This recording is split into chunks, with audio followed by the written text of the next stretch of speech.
దయచేసి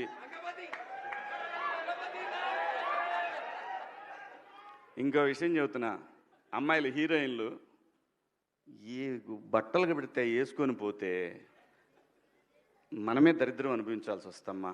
ఏమనుకోవద్దు, హీరోయిన్లు అందరూ మీరు అనుకున్నా నాకు పోయేది లేదు, లాగి పీకుతాం మనం, అది వేరే విషయం.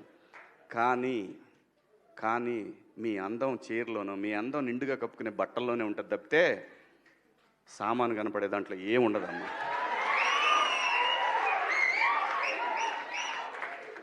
అవి వేసుకున్నంత మాత్రాన చాలామంది చూసినప్పుడు నవ్వుతూ అంటారు, కానీ దేద్రమ్ముండ ఎలాంటి బట్టలు ఎందుకు వేసుకుని కాస్త మంచి వేసుకోవచ్చుగా, బాగుంటావు కదా అనాలనిపిస్తుంది లోపల, అనలేము.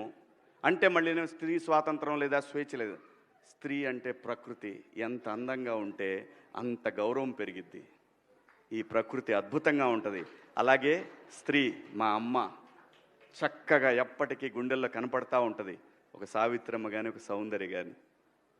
అలాగే ఈ జనరేషన్లో ఇంకా చాలామంది, రష్మిక, చాలామంది అమ్మాయిలు ఉన్నారు. వీళ్ళందరూ ఇంపాక్ట్ క్రియేట్ చేశారు కాబట్టి అమ్మటే చెప్పగలుగుతున్నాం. గ్లామర్ అనేది ఒక దశ వరకే ఉండాలా, ఇంతవరకు ఉంటే పర్లా, అది ఇక్కడికి రాకూడదు.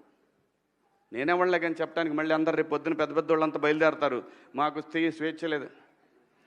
స్వేచ్ఛ అనేది అదృష్టం. ఆ స్వేచ్ఛని కోల్పోవద్దు. మన గౌరవం ఎప్పుడు పెరుగుద్దంటే మన వేష భాషల నుంచే మన గౌరవం పెరిగిద్ది. అందులో ప్రపంచ వేదికల మీదైనా సరే చీర కట్టుకున్న వాళ్ళకే విశ్వసుందర కిరీటాలు వచ్చినాయి. Thank you so much.